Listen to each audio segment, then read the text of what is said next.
우리 여러분 오래 기다리셨습니다. 지금부터 우리 건설기업노조 제4기 임원선거 정책 토론회를 시작하겠습니다. 여러분들의 힘찬 박수와 격려를 부탁드리겠습니다.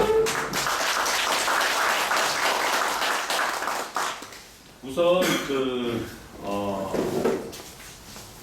위원장 후보와 지금 우리 건설기업노조의 최초 이제 경선이 됐고 또 최초로 정책 토론회를 개최하게 됐습니다. 그래서 사실 뭐 저희도 어떠한 무슨 사전에 했던 것들이 없었기 때문에 사실 우리 선거관리위원회에서 많은 고심 속에서 이렇게 지금까지 정책 토론회까지 이제 끌어왔는데요. 좀 부족한 점이 있어도 여러분들께서 좀 많이 이해를 좀 해주시길 부탁드리고요.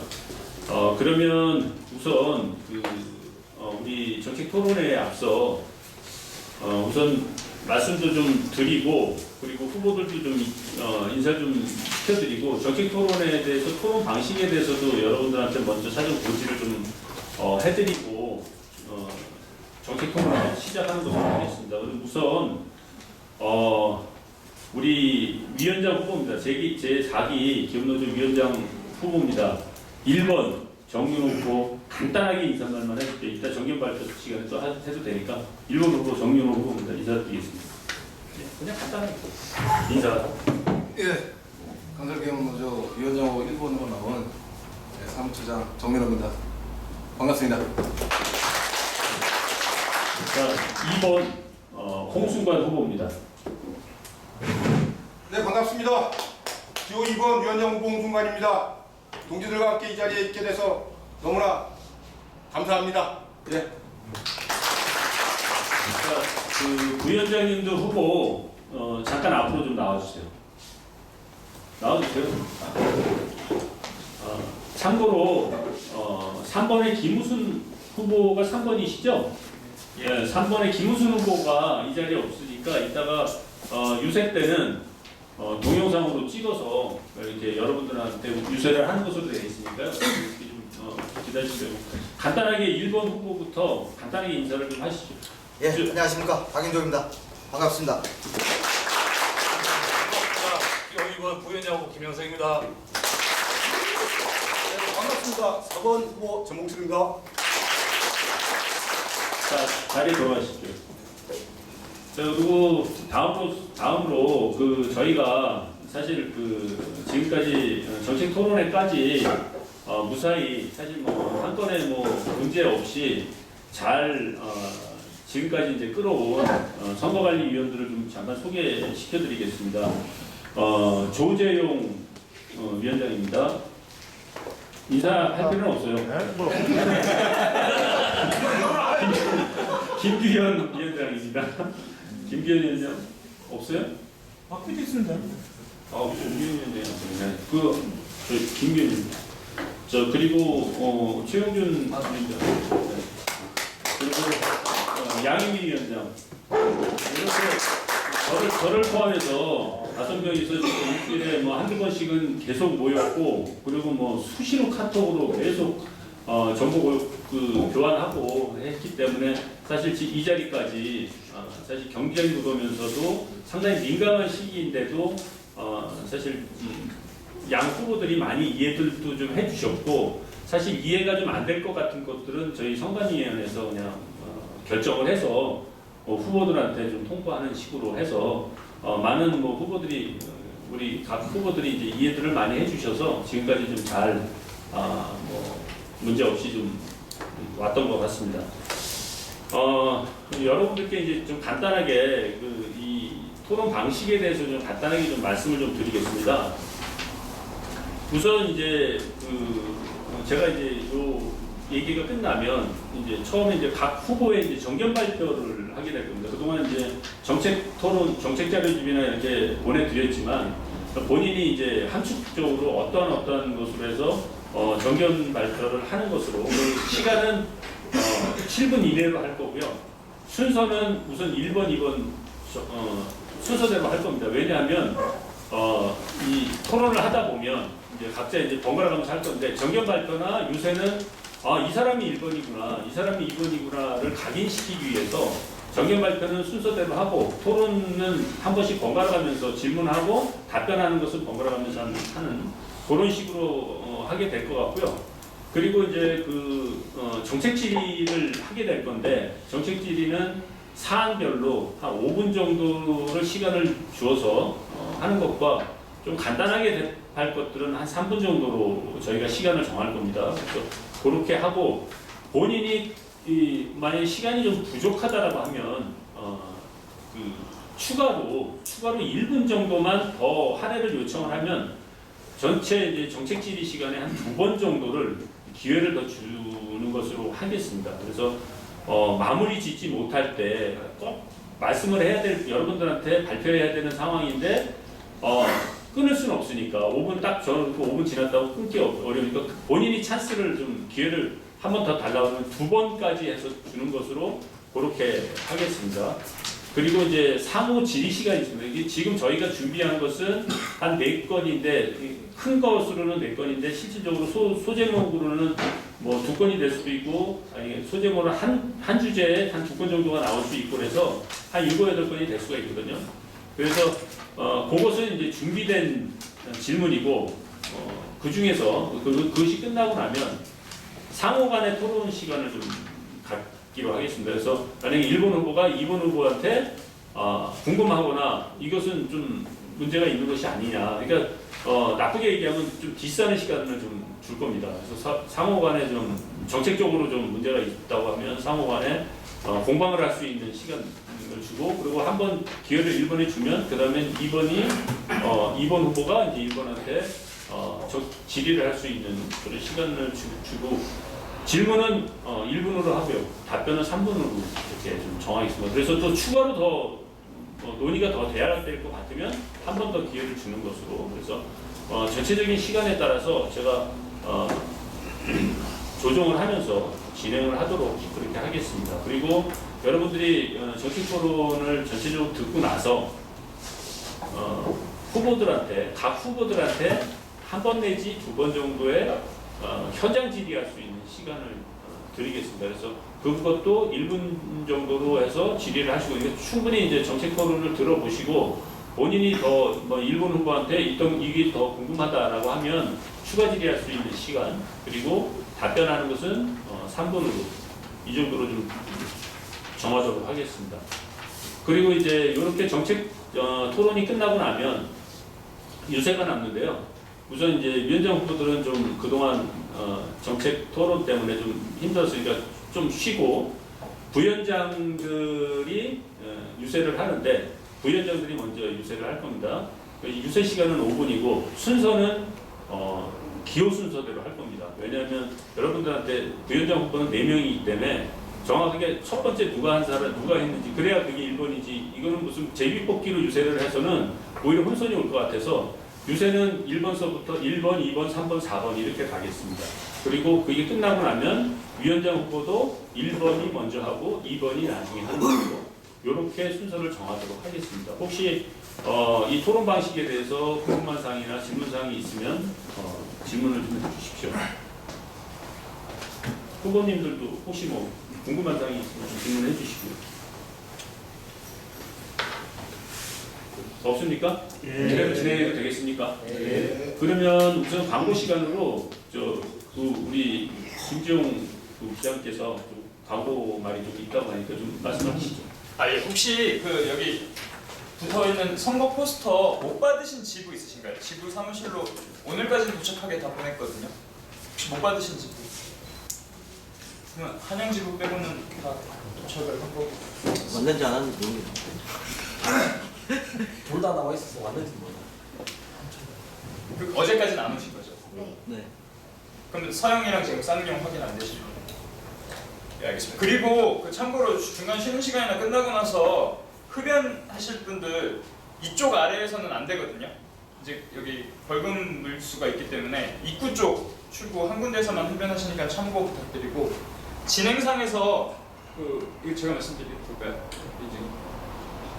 얘기해요. 제가 여기 알림 시간을 측정하기 위해서 제가 타이머를 가지고 후보님들 그 발언 끝나기 30초 전에 한 번, 10초 전에 한 번 타종을 하겠습니다. 이상입니다. 그 처음으로 이제 정책 토론을 이제 시작하게 된 것 같은데요. 사실 그 여러분의 앞에 있는 후보는 사실 지금까지 같이 위원장과 사무처장으로서 사실 그 힘을 합쳐왔던 그런 사실 동기입니다. 사실 우리 입장에서 봤을 때 사실 어느 누구도 사실 뭐 버릴 수 없는 사실 재산입니다. 우리. 그래서 이 정책 토론이 그동안에 같이 힘을 합쳐왔지만 이 정책 토론이 하여튼 우리 기업 노조를 더 발전시킬 수 있고 이런 토론의 장으로 발전시키기 위해서는 사실 여러분들의 격려와 응원이 굉장히 필요할 거다라고 생각하고요. 하여튼 이 정책 토론의 이후에 이제 일주일이 이제 선거가 남는데 이 일주일의 이 선거 기간에 하여튼 축제의 좀 장이 될 수 있도록 그리고 이 선거가 끝났을 때 정말 서로서 상호간에 축하를 할 수 있는 이런 선거 분위기를 여러분들께서 좀 만들어 주셔야 될 것 같습니다. 그래서 이 두 분들은 사실 뭐 제가 뭐 상당히 좀 아끼던 후배들이고 동생들인데 하여튼 누구도 저는 뭐 떨어지길 바라지 않는 사람 입장에서 하여튼 뭐 정말 축제적인 이 분위기가 좀 됐으면 좋겠다라는 것으로 해서 이 정책 토론이 잘 마무리되고 앞으로 남은 선거 기간이 정말 그 상호간에 선의의 경쟁이 될 수 있고 선의의 이 친구처럼 이 선거 운동이 좀 될 수 있도록 여러분들의 힘찬 응원과 격려의 박수를 부탁드리면서 이 그 정식 토론을 시작하도록 하겠습니다.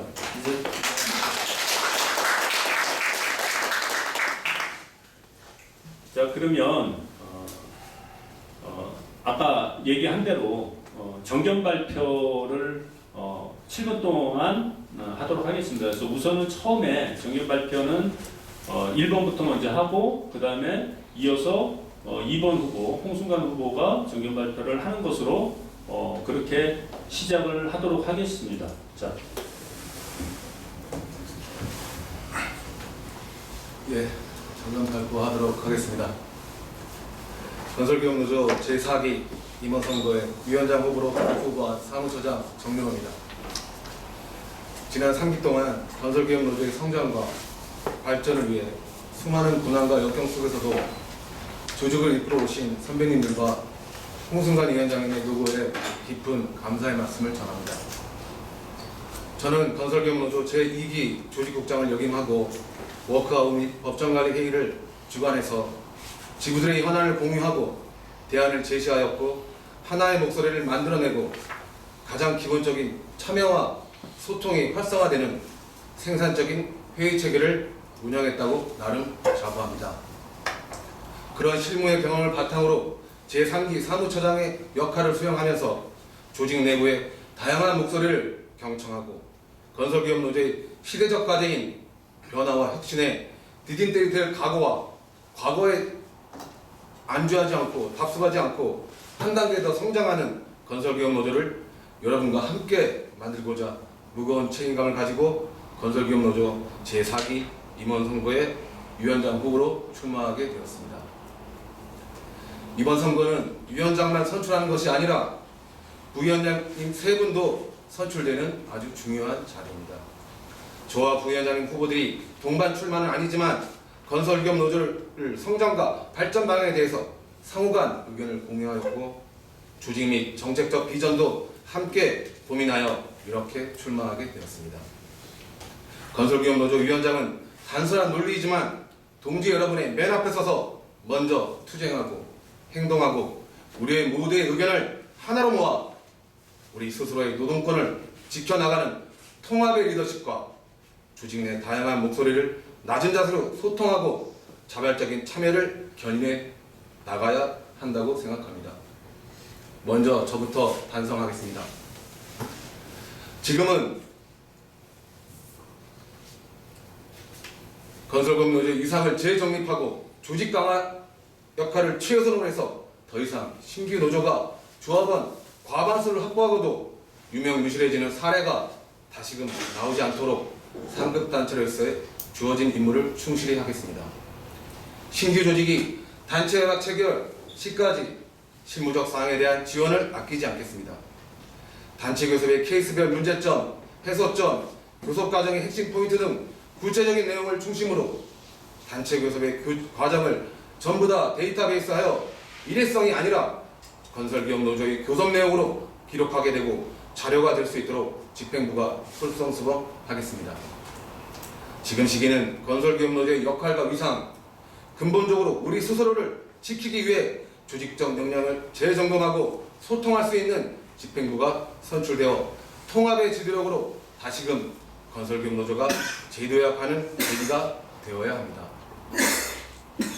건설기업 노조 위원장 후보로 입후보하면서 제가 가지는 가장 큰 틀의 방향성은 연맹 내 독자적인 위상 강화이며 정체성을 확립하고 참여해서 우리의 목소리를 하나하나씩 관찰해 나가고 유기적인 소통 구조를 만들어 나가는 것입니다.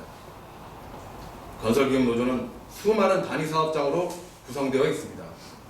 각 지부마다 고민과 해결 과제가 산적해 있으며 현실적인 온도차가 있는 것도 부정할 수 없습니다.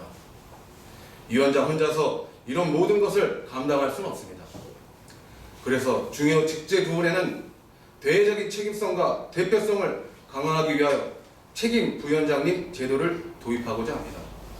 이러한 제도는 각 분야별 현안에서의 진행 과정에 대한 전문성과 책임성을 통한 해결 방안을 집중 관리하고 효율적이고 생산적인 결과를 만들어 내도록 하겠습니다.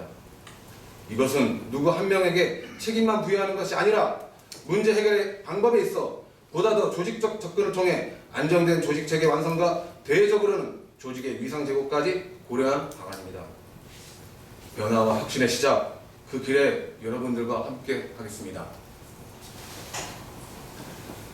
지부 전임자님들과 소통을 활성화할 것이며 참여를 통한 상호간 이해와 배려의 문화가 정착될 수 있도록 임원진이 더욱더 노력하겠습니다. 제가 정책 공약으로 언급하였듯이 현장 속으로 발로 뛰는 위원장이 되겠습니다. 매년 초에 진행되는 지부별 정기대회에 임원진과 함께 참석해서 기업노조의 조직, 정책적 추진사항을 소개하고 대의원들과 눈높이 소통을 하겠습니다. 또한 신규 조직 및 현안에 있는 조직의 위임 교섭에는 기업노조 위원장이 직접 참석하여 대내적인 위상을 제고하고 소산별에 대한 기본적인 가치인 연대와 투쟁이 실제 지부로 이어지도록 하겠습니다. 또한 건설기업 노조의 한 축인 엔지니어사에 대해서는 고강도 장시간 노동시간 개선을 위한 정책적 지원이 절실히 필요합니다. 대정부 교섭을 통해 현실적인 여건을 설정하고 맞춰 나가야 합니다. 그러기 위해서는 전문성이 있어야 됩니다. 그래서 엔지니어링 정책국을 신설하도록 하겠습니다.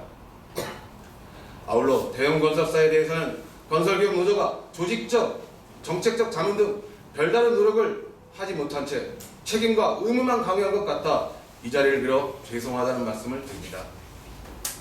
앞으로 변화되는 건설학에 대해 능동적으로 대처하고 현장에서 발생되는 분쟁에 대하여 현장 조합원들이 기업노조가 변했다는 것을 체감할 수 있도록 변화된 위상을 실제로 연맹 내 기업노조의 목소리를 내고 중장기적 로드맵을 반드시 관철해 나가겠습니다.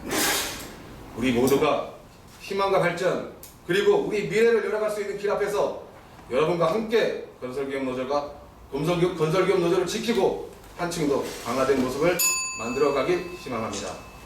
그 길에 저의 모든 것을 여러분과 함께 하고자 합니다. 변화와 혁신, 다 함께 가는 건설기업 노조를 반드시 만들어내겠습니다. 감사합니다.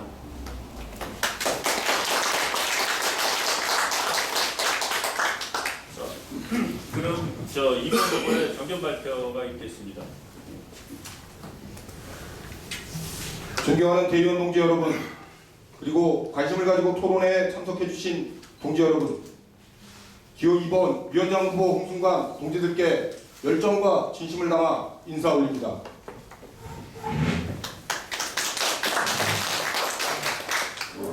저는 지난 IMF 구제금융 시절 조합원 2만 명의 건설기업 노련이 제대로 힘 한번 써보지 못한 채 무너져서 1만 명의 조합원이 사업장을 잃거나 회사에서 쫓겨나는 것을 목도하였고, 기업별 노조로는 이러한 위기와 국가 정책의 대응하기 어려움을 깨달아 2010년 건설기업노조의 산별추진위원회 위원장을 자진해서 맡은 후 2년간의 노력으로 2012년 건설기업노조를 창립하였습니다. 이후 지난 7년간 건설기업노조 위원장을 맡아 헌신과 열정으로 최선의 노력을 다하였습니다. 조직적으로는 26개 지부를 37개 지부로 확대하였고 2012년 리먼 브라더스 사태로 유발된 세계적인 금융위기 속에서 위기사업장 연속회의를 통해 서로 단결하여 대응함으로써 조직과 조합원의 손실을 최소화하였으며 부당노동행위와 노조 탄압에도 단호히 대응해왔습니다.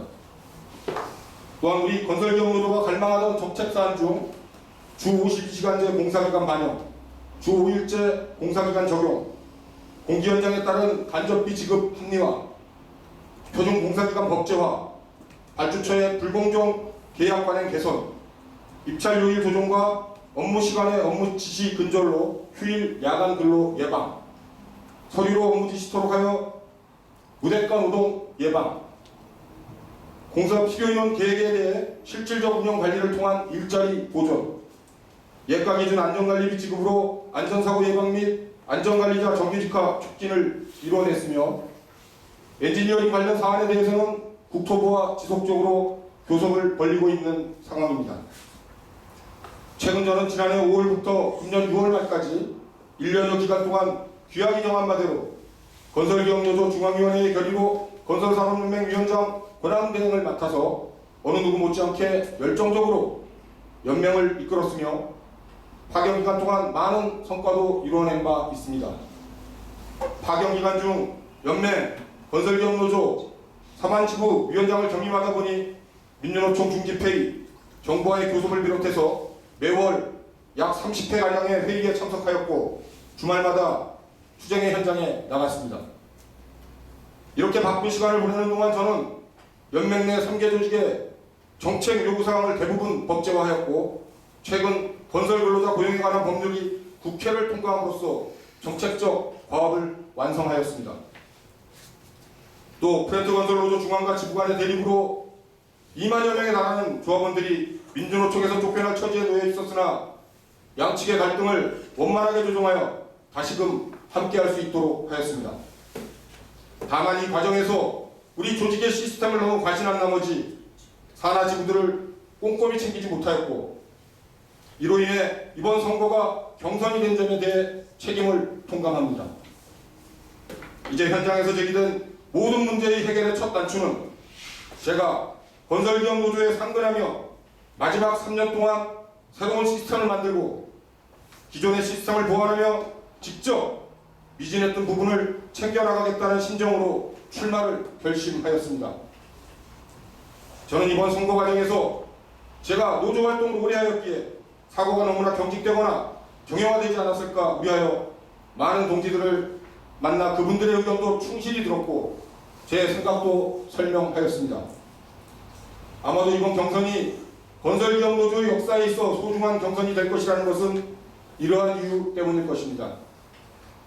연대의 정신이 흐릿해지고 있고 노조와 지부 그리고 모든 구성원들이 잘 섞이지 못하고 있다는 부분, 현장 갈등으로 인해 지부의 입지가 좁아지고 조직적 균열이 발생하고 있는 부분, 건설산업이 위축되어 경영상의 어려움으로 고용 손실과 지부의 위상이 위축되고 있는 부분, 재정적 어려움이 해소되지 않아 더욱 다양한 사업을 할 수 없는 부분, 조직 확대가 미진하고 정체되고 있다는 느낌, 지부의 신임 간부들은 무엇을 어떻게 해야 할지 몰라 크게 고민했었다는 얘기, 이러한 동지들의 진실한 목소리를 가슴에 새기고 지금까지의 경험을 통해 이제 올바른 변화를 위해 새로운 시스템 도입과 부실화된 시스템을 확실히 보수하여 지부와 조합원들에게 더욱 다가서는 노동조합을 만들기 위한 공약들을 준비하게 되었습니다.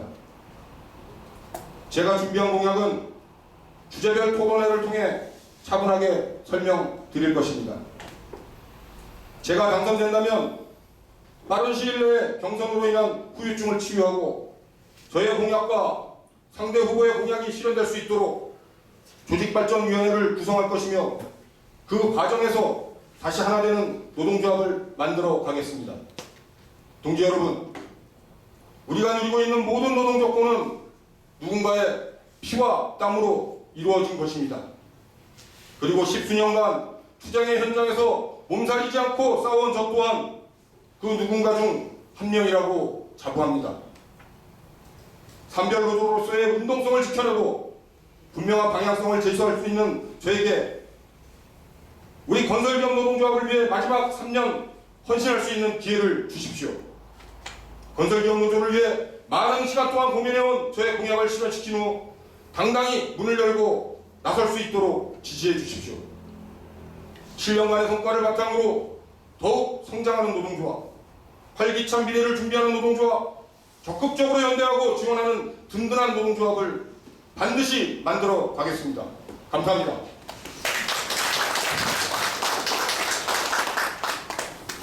시간이 6분. 준비를 많이 하셨네요. 7분을 어떻게 그렇게 정확하게 맞히시는지. 자, 하여튼 뭐 두 분의 의지를 이 위원장이 출마하면서 의지를 갖다가 이제 담는 그 말들을 좀 듣는 것 같고요. 우선 그러면 이제 저희가 이제 준비한 질문을 좀 하는 것으로 하겠습니다. 이번에는 답변을 2번 홍순관 위원장부터 하는 것으로 하겠습니다. 그 다음에 이제 이어서 이제 1번 정윤호 후보가 답변하는 것으로 하겠습니다. 첫 번째로 산별에 관련된 문제입니다. 저희가 지금 우리 연맹 체제로 지금 수년간 건설연맹 저희가 90년도에 건설연맹을 설립한 이후에 우여곡절을 겪어서 벌써 한 30년 정도를 연맹 산하로 지금 꾸준히 가고 있는데요. 민주노총의 이제 그 입장은 산별입니다. 대산별. 그러나 지금 우리가 지금 아직 소산별도 완전하게 이루어지지 못한 그런 상황이고 지금 대산별도 연맹에서 지금 추진은 하고 있습니다. 그래서 각 후보의 그 산별에 대한 생각과 이 산별에 대해서 어떻게 구체적으로 추진해 나갈 것인가 거기에 대해서 좀 여러분들이 충분히 이해하고 할 수 있도록 한 5분 이내에 답변을 좀 부탁하겠습니다. 자, 2번 홍순관 후보부터 말씀해 주십시오. 예, 산별노조 주제로 말씀드리겠습니다. 우선 첫 번째로는 대산별노조 건설에 대한 견해부터 말씀드리도록 하겠습니다. 결론적으로 건설기업 노조가 조직 전환을 해야 하는 대산별은 아직 시기상조라고 생각합니다. 현 상태에서 현장 정서를 고려하면 대산별의 장점보다 단점이 더 많고 화학적 결합이 불가능하다고 봅니다. 연맹 체제 하에서 실질적으로 건설 노동자가 하나 되는 모습을 보여줘야 가능하며 동반성장위원회를 통해 현장 갈등이 예방되고 관리될 수 있어야 하고 흡수되는 형태가 아닌 동등한 입장에서의 통합이 되도록 해야 합니다.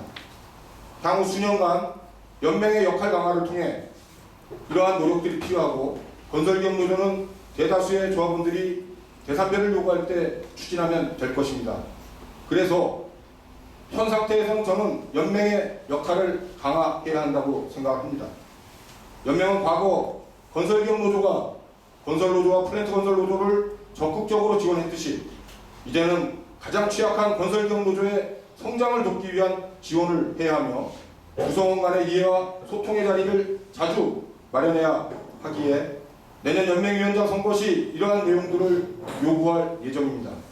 특히 연맹 내 동반성장위원회를 설치해서 현장 갈등 예방과 관리 그리고 불가피하게 갈등 발생 시 조정을 하는 적극적 개입 방식으로 시스템 구축을 할 것을 요구할 것입니다.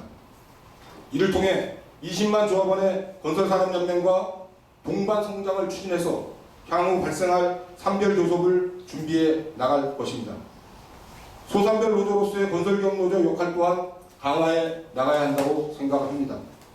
소규모 지부와 투쟁 지부에 대한 인적 물적 지원을 강화하고 건설기업 노조 모든 지부들이 적극적인 연대와 지원이 될 수 있도록 상호 유기적으로 관계가 강화되어야 할 것입니다. 이를 위해서 기존의 1박 2일 건설경노조 산하지구 합동수련회를 부활하여 정세에 관한 공감대 형성 그리고 지부 전임자들의 유기적 관계를 강화할 것이며 전통이 있는 지부와 결연을 통해 함께 성장할 수 있도록 할 것입니다. 소상별로의 미전한 조직은 대의원대회 등 행사 시 간담회를 배치해서 기업노조의 성과와 소상별 노조 운동에 대한 장점을 지속 강조함으로써 내부로부터 조직 전환의 분위기가 조성될 수 있도록 하겠습니다. 산별노조로서의 책무를 다하기 위해 탄력근로제 확대, 쟁의권의 제한, 그리고 산별노조 파괴를 위한 쟁의 발생 시 상급단체의 사업장 방문 제한 등 현재 정치권에서 내놓고 있는 노동법 개혁에 대해서 민주노총과 함께 단호히 대처할 것입니다.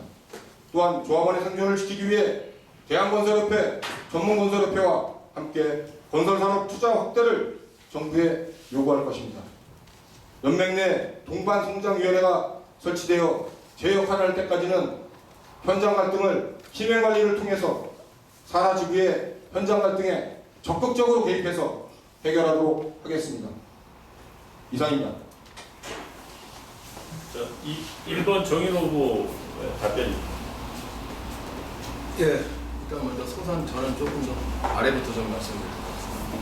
일단 소산별은 아시다시피 2012년 6월 29일 날 기업별 노조가 조직된 형태로 변경이 됐습니다. 그리고 우리 건영지부가 소산별의 제1호로 소산별을 전향했고요.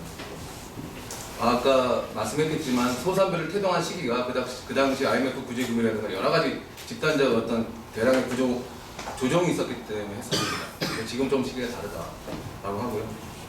저는 현재 이 소산별에 대해서 우리가 정말 우리 기업 노조가 많은 역할을 했냐에 대한 자성부터 먼저 반성을 해야 된다고 봅니다. 지구의 필요성을 느끼게 먼저 해야 됩니다. 그 부분이 난 선결이다. 어떤 인위적 시간으로는 기업 노조의 다양한 목소리를 담아낼 수 없다. 시간을 정하는 것은 상당히 무리수가 있다고 봅니다. 이 소산별 자체도. 그래서 인위적인 추진보다는 그 지구의 내부적 현안을 먼저 위원장이 직접 파악을 해야 됩니다. 저는 그렇게 소산별을 좀 정리하고 싶고요. 일단 대산별에 대해 말씀드립니다. 어쨌든 연맹 내에서 우리 정치적 역량을 발휘를 해야 됩니다. 이 부분에 대해서는 결합해서 가겠습니다. 그럼에도 불구하고 우리의 한계는 분명히 직시를 해야 됩니다.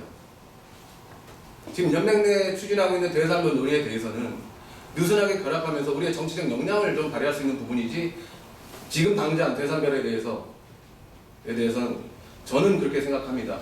시기적으로 부합되지도 않고 적절하지도 못하다 판단을 하고요. 지금 상태로서는 연맹 내하고 물리적 화학적 결합도 안 됩니다. 합동수련회 이런 부분에 대해서는 여러 가지 안이 있겠지만 이 부분도 쉽지 않다 라고 말씀드리고 제 4기 임기 내에는 대산별에 대해서는 논의는 조금 유보하도록 하겠습니다. 그럼 마지막으로 우리 기업노조 연맹 내의 역할을 어떻게 해야 되나? 왜 우리만 변화하라고 하죠? 두 개 노조는 기능적 인력이 되어 있는 노조입니다. 근데 그들이 바라보는 시선은 우리가 관리자예요. 근데 우리의 인식만 전환돼서는 안 됩니다. 그들도 분명히 우리를 동주로 보는 인식의 전환이 필요합니다. 그 어떤 미사어구나 여러 가지 말보다는 그런 부분이 연맹 내가 준비가 되느냐에 대한 부분을 저는 먼저 판단해보고 싶습니다. 저는 분명히 연맹 중집에서는 지역 단위로 해결 못합니다.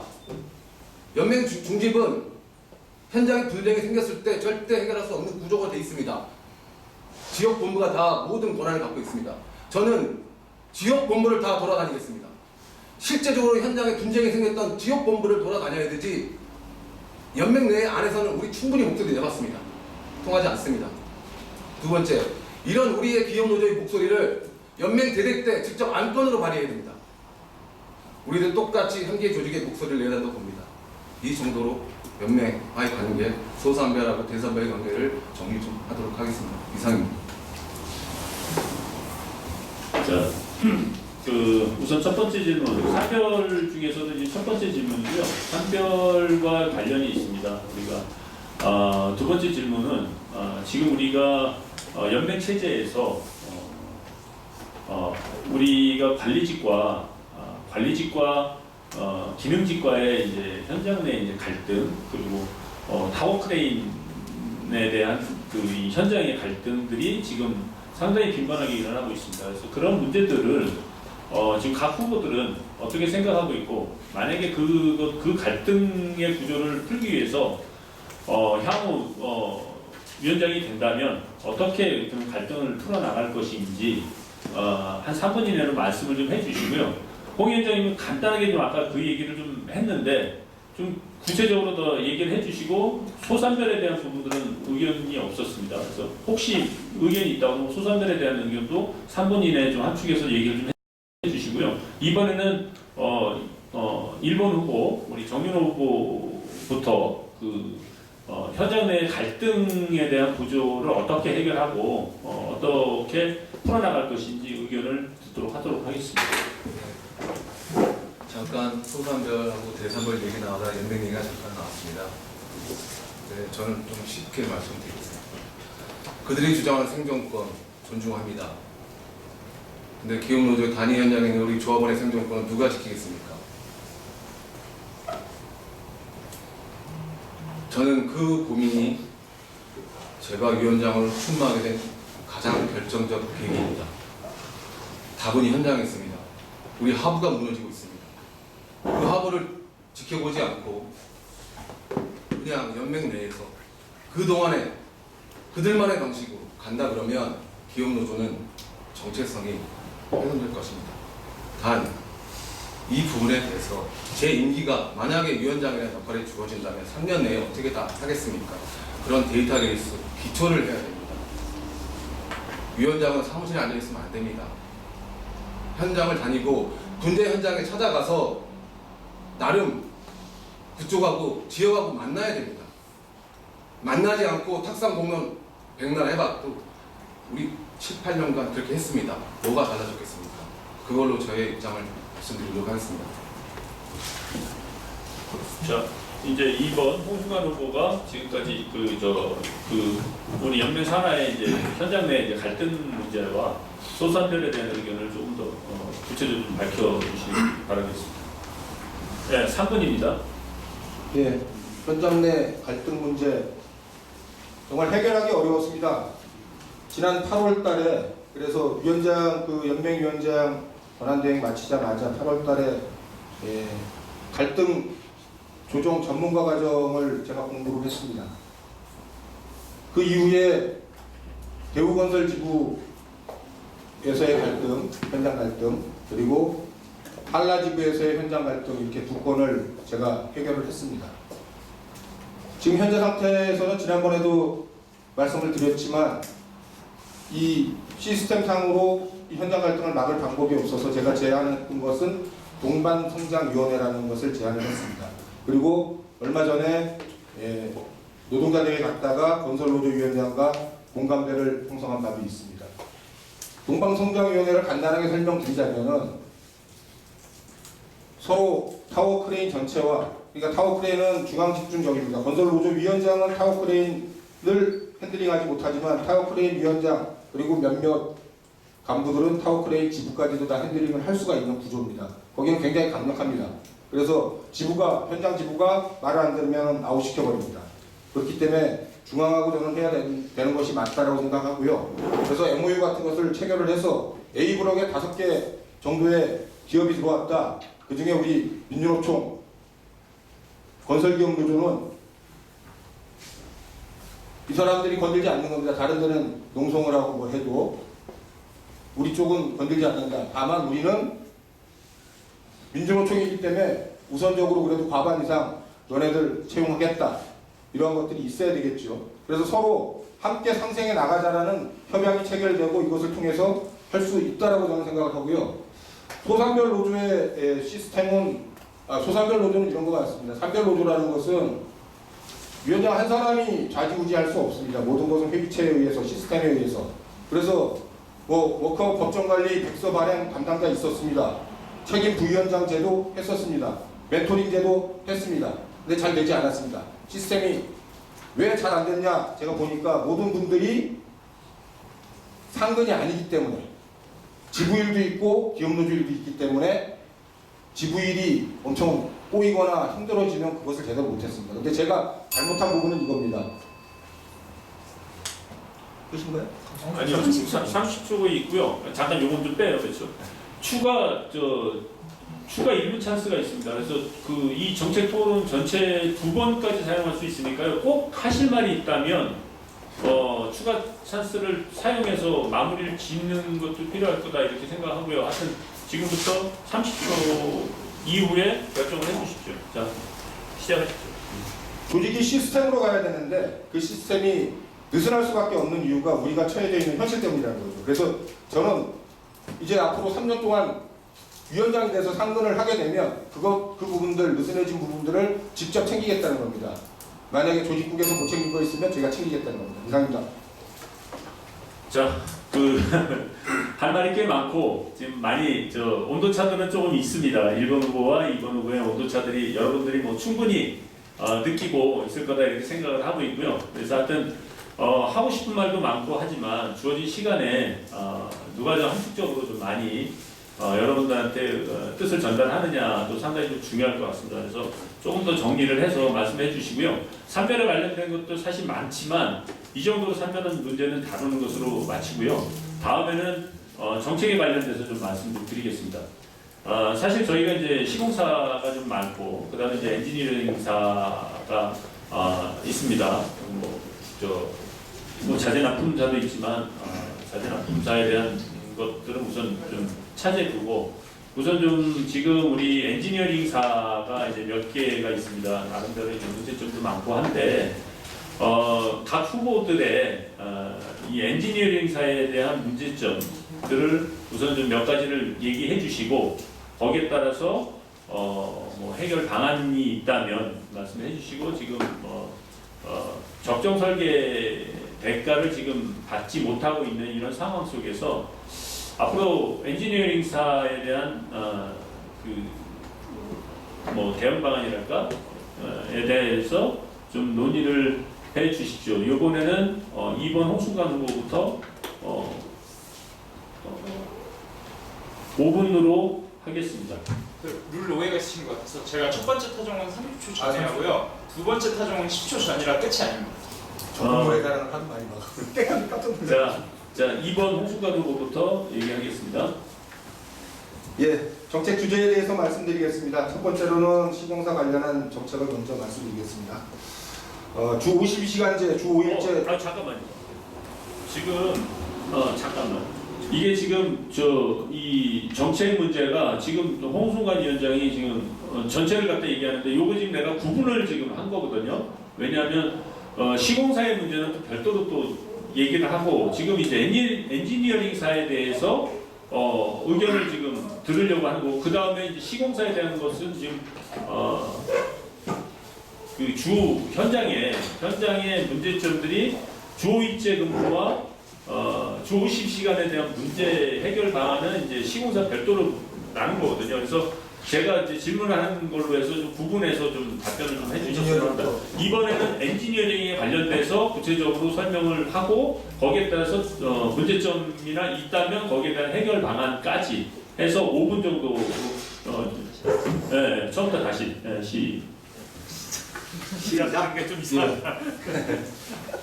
엔지니어링 관련 정책을 먼저 좀 말씀드리겠습니다. 그 엔지니어링 같은 경우에 설계 성과물에 대한 권리를 명확하게 인정하게 해서 현장에서 마음대로 변경하거나 유용할 수 없게 하고 그 설계 변경에 따른 수익이 온전히 기업으로 들어가게 하고 설계의 안정성이 훼손되지 않게 그렇게 해야 된다고 생각을 합니다. 그리고 모든 업무 지시는 서류로 하게 해서 무대가 노동이 발생되지 않도록 예방하고 정기적인 감시를 통해서 불이행 시에는 정부를 상대로 사례가 빈번한 발주처에 대해서 처벌을 하도록 요구를 하겠습니다. 엔지니어링사나 건설기업들은 이 PQ 점수 가산점 받기 위해서 일정 규모의 신규 인력을 지속적으로 채용해야 하는데요. 현재 정부는 그 복지 부분에 많은 예산을 쓰고 있지만 정부가 생각하는 그런 일자리를 창출하는 이러한 부분에 대해서 별로 예산을 쓰고 있지 않습니다. 그래서 정부의 일자리 정책 관련 부서에 신규 인력 채용 시에는 세제 혜택을 주는 방안을 요구하도록 하겠습니다. 그리고 신규 정책 사항 발굴을 위해서 엔지니어링 지부 통합 간담회를 연 2회 개최를 하겠습니다. 그래서 엔지니어링 지부 간부들과 함께 새로운 정책 그리고 그 현장에서 발생되는 사안들에 대한 고민들을 해 나가도록 하겠습니다. 이상입니다. 다음은 1번 정윤호 후보입니다. 예. 엔지니어 정책 관련해서 맞습니다. 저는 결론부터 좀 말씀드리면 엔지니어링 적정 대가가 발주 금액 한 130%는 돼야 됩니다. 그러니까 적정 대가를 받고 있지 못하다는 거로 저는 일단 큰 틀에서 좀 보고 있고요. 지금 통상 엔지니어들이 75에서 80%로 해서 수준으로 낙찰이 되고 있는 거죠. 근데 사실 60% 하한으로 발주해 그 가격도 지금 업체들이 줄을 서고 있는 현실입니다. 그래서 60% 하한선으로 된 종신제 낙찰가를 업체 이슈라고 좀 보고 있습니다. 그래서 일단은 가장 중요한 게 발주 금액의 상향입니다. 낙찰가에 대한 상향이 우선 전제시 돼야 된다라고 그런 부분은 대정부 교섭을 통해서 우리가 뚫고 나가야 된다고 보고요. 두 가지 정도 말씀드리겠습니다. 첫 번째 엔지니어 쪽 관련해서는 노동관계 여건입니다. 가장 큰 고강도 장시간 노동계 시간을 근무를 하고 계십니다. 그래서 지금 이게 또 주 52시간하고도 연동이 되는 부분이 있습니다. 이런 부분에 대해서는 계속 기업 노조 실태 파악을 계속 했었어야 됩니다. 못했던 건 사실입니다. 저 또한 반성하겠습니다. 두 번째, 대정부 교섭 과제를 분명히 선정을 해야 됩니다. 근데 이 부분이 엔지니어링은 약간 특수성이 있습니다. 그래서 제가 아까 정견 발표할 때 이 엔지니어링 정책국을 좀 신설하겠다. 제가 솔직히 말씀드려요. 저 전문가는 아닙니다. 단 엔지니어링 사회의 전문적인 부분을 영입을 해서 그 안에서 제도를 놓기고 어떤 게 우리가 선택과 집중을 할 수 있는지에 대한 먼저 논의가 필요합니다. 지금 이 자리에서 어떻게 어겠다 하는 거는 그거는 빌공짜라고 나는 생각을 하고요. 충분히 정책국 내에서 협의가 돼서 큰 틀은 기업 노조가 가져가지만 세부 세칙에 대해서는 그런 부분은 엔지니어 있는 지부장님과 논의를 해서 중장기적 과제, 단기적 과제를 나눠서 저는 진행을 하도록 하겠습니다. 이상입니다. 자, 그 다음은 정책 관련돼서 시공사에 대한 문제입니다. 사실 아까 뭐 경남기업위원장님 계신지 모르지만 정말 저는 그 말에 동의를 할 수가 없는 게 현장을 몰라서 하는 얘기인 것 같고요. 사실 현장이 주 40시간이 된다고요. 저는 뭐 절대 그럴 수 없다 이렇게 생각이 되고요. 그래서 지금 우리가 제일 그동안 고민했고 지금 주 5일제가 시행된 건 꽤 오래됐습니다. 그리고 주 52시간도 시행이 지금 몇 년 동안 지금 돼가고 있는데요. 사실 지금 탄력근로제다 그리고 뭐 6개월 탄력근로제다 1년 탄력근로제다 해서 국회에서 지금 논의가 되고 있는데 오히려 이 탄력근로제가 또 확정이 되면 오히려 과거보다도 더 계약되는 이런 상황 속에 지금 우리가 놓여 있다고 보입니다. 그래서 이 두 후보께서는 주 5일제가 시행은 됐는데 본사만 지금 거의 되고 있지 현장에서는 주 5일제가 지금 되고 있지 못한 그런 현실입니다. 그래서 주 5일제에 대한 생각과 현장에 주 5일제를 할 수 있는 혹시 방안이 있는지 그리고 주 52시간제가 탄력근로제와 연동이 돼서 더 계약이 돼가고 있는데 그런 상황들을 그럼 어떻게 헤쳐나갈 수 있는 건지 이런 고민들에 대해서 이번에는 누가 먼저 있죠? 그러면 이제 정윤호 후보부터 의견을 밝혀주시도록 하겠습니다. 예, 5분으로 하겠습니다. 그 전에 끝내도 됩니다. 뭐 2, 3분에 끝내도 되니까 걱정 마시고 시간 꼭 맞출 필요는 없습니다. 예, 5분 이내로 말씀을 해주시면 됩니다. 예, 일단 주 5일제 정차 시급합니다. 반드시 해내야 되는 우리의 과업이고요. 그런데 몇 가지 단계가 있습니다. 이걸 어떻게 할 것이냐에 대한 고민을 나름 해봤습니다. 한 4가지 정도로 제가 좀 말씀드리겠습니다. 현재 우리 기업노조의 주 52시간 기업노조 실태를 먼저 조사를 해야 됩니다.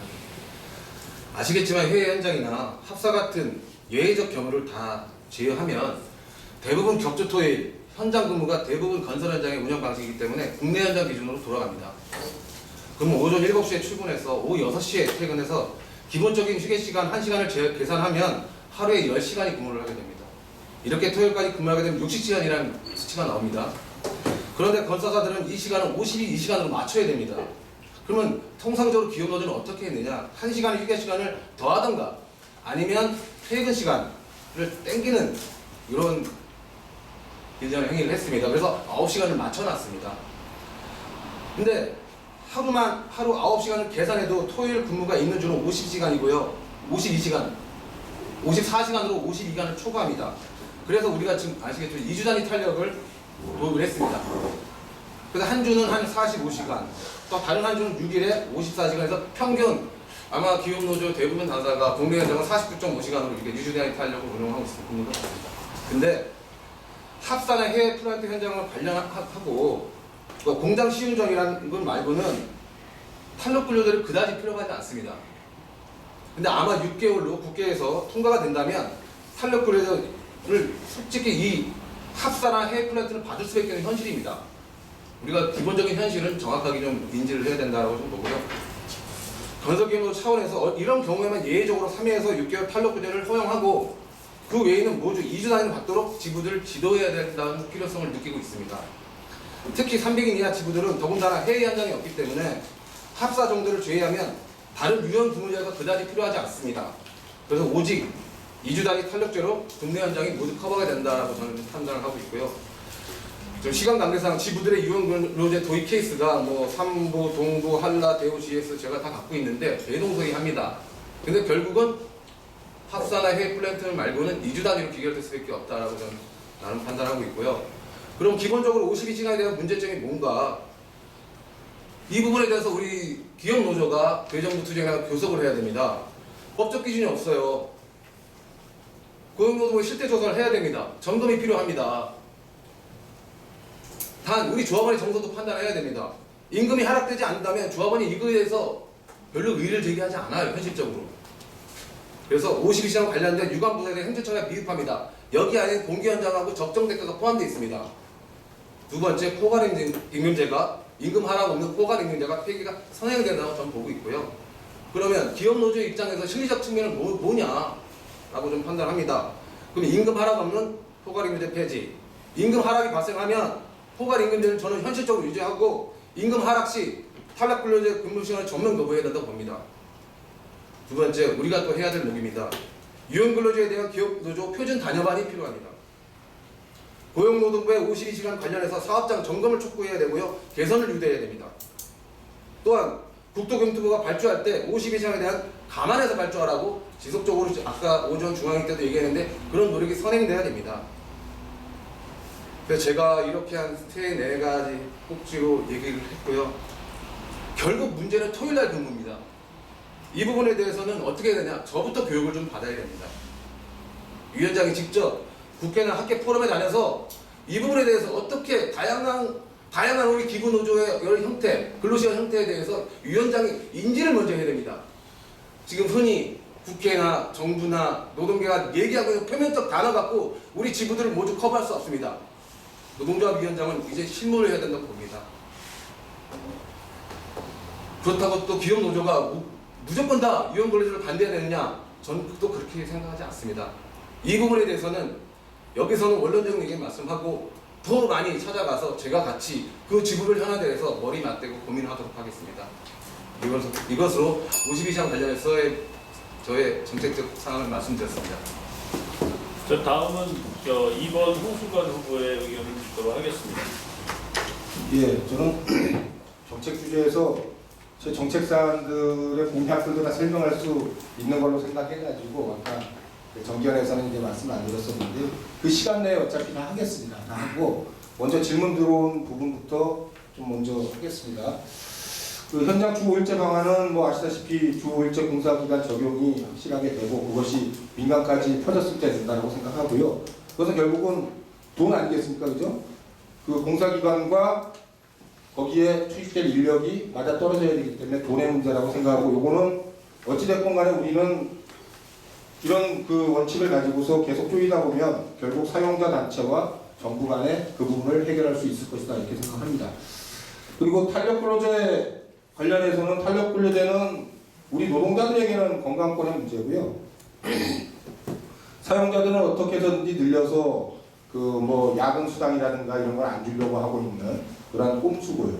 그래서 3개월 탄력근로제라는 것이 있었음에도 불구하고 거의 안 썼죠. 노사 간에 합의해서 쓰거나 이런 적이 없었습니다. 근데 향후에 지금 그 6개월로 늘리는 거 그 기간 연장에 대해서만 굉장히들 생각을 하고 거기에 포인트 맞춰서 싸우려고 하시는데요. 그것이 아니고 6개월로 연장되면서 지금 가지고 있던 야간 근로라든가 연장 근로 같은 것이 다 날아가는 것이고 뿐만 아니라 저들이 우리에게 정확하게 그거를 통해서도 우리가 건강이 지켜지고 이 사회 통념상 받아들일 수 있는 정도가 된다 그러면 그것은 우리 내부에서도 논의할 수 있겠지만 지금은 그런 것이 없기 때문에 민주노총과 함께 싸워서 함께 해야 된다고 생각을 합니다. 그리고 주 52시간제, 주 5일제 공사기간 적용, 뭐 공기 연장에 따른 간접비 지급 합리화 여러 가지 그 정책적인 사안들을 우리가 지금 해놨잖아요. 법제도 개선을. 근데 이것들이 그 올바르게 현장에 정착되도록 하려면은 지속적으로 감시하고 시행의 미비점이라든가 불법적인 사례를 축적해가지고 우리가 국회 토론회 이런 것들을 통해서 공론화시키고 이것을 개선시킬 수 있도록 해야 된다라고 보고요. 또 휴일 야근 뭐 예방을 위한 뭐 임납찰 제도, 그 요일 조정 그리고 업무 시간에 업무 지시 근절 뭐 이런 것들도 사실 감시 안 하면은 과거로 다시 회귀할 것이 뻔합니다. 그래서 감시하고 불이행했을 때는 원인과 대책 파악해가지고 정부에 요구를 해야 된다고 생각을 하고요. 새로운 정책 발굴을 위해서 저는 산하지구 현장을 연간 10개, 5개에서 10개 정도 지정해서 다니려고 하고 있습니다. 이제 제가 만약에 위원장이 된다면 상근을 할 수 있기 때문에 1년에 10개 정도 현장은 동지들께 얘기해서 추천받아가지고 방문을 해서 간담회를 해서 새로운 정책을 발굴해 내겠습니다. 그리고 건설사들이 지금 경영 상태가 불안정한 상황이기 때문에 조합원들의 보호를 좀 해야 된다고 생각을 합니다. 그래서 퇴직급여 적립금을 지금 법적 적립률을 지키도록 강제할 규정 만들어내야 될 것 같습니다. 오늘도 그 홍남기 부총리가 그 얘기를 했죠. 언론에다가 얘기를 해가지고 그 퇴직급여 관련된 거 그 강제 의무화하겠다 했으니까 여기에 덧붙여서 처벌 규정 없으면 안 된다고 생각을 하고요. 그리고 그 건설기업노조 활동과 성과가 전체 조합원들한테 전달될 수 있도록 내부 홍보를 강화하고 이러한 자긍심을 바탕으로 해서 조직 확대가 될 수 있도록 하겠습니다. 그리고 시공하고 엔지니어링 다 포함해서 그 이미 일본의 건설 산업은 4차 산업혁명이 폐해가 발생되고 있습니다. 우리는 대한민국에 갇혀 있기 때문에 잘 모르지만 대한건설협회나 전문건설협회들은 그걸 답습하기 위해서 이미 박사들, 전문가들을 일본 현장에 보내고 있습니다. 이것이 들어오면 이제 우리의 일자리는 또다시 불안해지겠죠. 이런 고용 불안의 폐해를 막아내기 위해서 현장 학습 해야 된다고 저는 생각을 합니다. 그래서 이런 부분들, 그 다음에 독일의 지금 그 건설산업 같은 경우 2002년도에 큰 대투쟁이 있었습니다. 독일 건설 노조가 20만이 됐을 때 그런 일이 벌어졌는데 내일 모레면 우리 건설산업연맹이 20만이 됩니다. 독일처럼 분명히 큰 싸움이 벌어질 것이라고 생각하는데요. 그 총파업으로 인해 가지고 독일 산업이 많이 바뀌었습니다. 그렇게 싸우다 보니까 상생이 필요하다라고 생각을 해서 지금 독일 산업, 건설 산업 굉장히 선진화가 됐습니다. 그런 상황들을 보면서 우리 스스로 미래를 준비해 나갈 수 있도록 그런 부분들 열심히 챙겨 나가도록 하겠습니다. 이상입니다. 하여튼 지금 벌써 1시간이 됐는데요. 어떻게 여러분들한테 의견을 좀 물을게요. 지금 아직 질문건이 좀 남아있고, 그 다음에 질문이 끝나면 또 이제 현장 토론이 또 있어야 될 것 같고, 그리고 상호 토론까지 아직도 시간이 좀 많이 남아서, 당초에는 좀 빨리 끝나려고 해봤는데, 토론이 진행되는 게, 이렇게 시간을 마련하기도 사실 어렵습니다. 그래서 두 후보들에 대한 생각들을 좀 충분히 좀 듣기 위해서 잠깐 한 10분 정도 휴식하고 1시간 동안 더 하고 그리고 나중에 유세까지 다 하는 것으로 하면 어떻겠습니까? 지금 계속 하자니 언제 끊기가 좀 어렵다 보니까 좀 후보들도 좀 충전 좀 하고 그래서 한 10분 정도 담배 좀 태시고 다시 이 자리에 모여서 다시 시작하도록 하겠습니다. 자, 휴식하겠습니다. 굉장하네 시간이. 또 한 가지는 사실 우리 기업 내 노동조합 내에 다양한 조직과 다양한 문제점들이 각 조직마다 다 가지고 있습니다. 그래서 우리 그동안에 이제 문제점으로 제기되고 있는 것들이 뭐 조직국장이 보면 각 사안마다 다 쫓아다니면서 다 다른 사안들을 해결하려다 보니까 상당히 비효율적이고 이런 상황들이 좀 많이 있는 것 같습니다. 그래서 각 후보들한테 물어보겠습니다. 첫 번째로 조직 확대가 저희가 요 조직 확대에도 간단히 설명드리면 저희가 2018년도도 연평균 인원이 5,300명 정도입니다. 연평균 그 조합비 금액이. 그리고 2019년도도 지금까지 5,300명 정도로 유지가 되고 있어요. 그래서 조직이 지금 확대가 아니라 좀 정체되고 있고 앞으로 또 자꾸 이 건설 산업 자체가 정부에서 투자를 하지 않으면 조직 자체가 구조적으로 줄어들 수밖에 없는 상황이다. 이런 사실 위기감이 있습니다. 그래서 각 후보한테 첫 번째 질문입니다. 조직 확대에 대한 방안이 있는지, 그래서 그 조직 확대 방안에 대해서 좀 설명을 좀 해주시고요. 그걸 3분 이내로 좀 해주시고요. 그 다음 질문은 그 조직법 확대 방안이 끝났을 때 그 다음에 좀 더 말씀을 좀 드리도록 하겠습니다. 이번에는 누가 먼저죠? 이번에는 2번 홍순관 후보부터 먼저 답변을 하도록 하겠습니다. 조직 확대 문제입니다. 예. 지금 현재 조직 확대는 내부적으로도 한 1,000명 이상 조직 확대의 여력이 있다고 판단됩니다.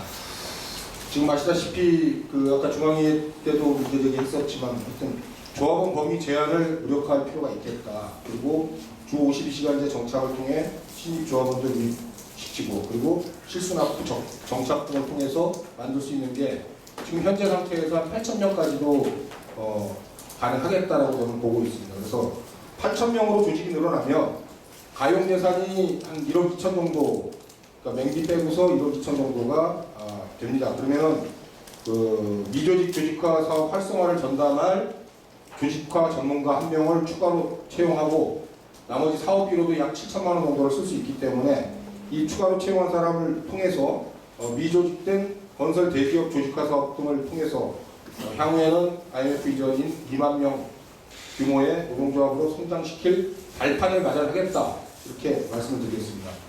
또한 업역 철폐와 관련해가지고 대형 협력업체들 공정한 경쟁 기반을 만들어야 되기 때문에 이들이 만약에 지금과 같은 우리보다 낮은 임금과 낮은 복리 수준을 갖고 간다고 하면 경쟁에서 떨어지기 때문에 현재 노동조합들을 지속적으로 기업들이 공격해 올 것입니다. 그래서 거기도 조직화해서 임금과 복지 수준을 높이겠습니다. 그리고 엔지니어링 관련해서는 정책적 성과들을 바탕으로 해가지고 엔지니어링 조직 확대를 추진해 나갈 것입니다. 그리고 산별노조답게 사회적 책무를 다하기 위해서 비정규직 조합원 확대 사업 및 정규직화 촉진 사업을 병행할 것입니다. 그리고 확대되는 것도 중요하지만 안정화시키는 것도 상당히 중요할 것 같아서요. 분장된 업무에 대해서 추진사항 확인하고 미비된 사항 대책을 논의하기 위해 가지고 이제 매월 2회 이상 사무처 회의를 임원 사무처 회의로 바꿔서 업무 추진 상황 파악하고 직접 챙겨 나가도록 하겠습니다.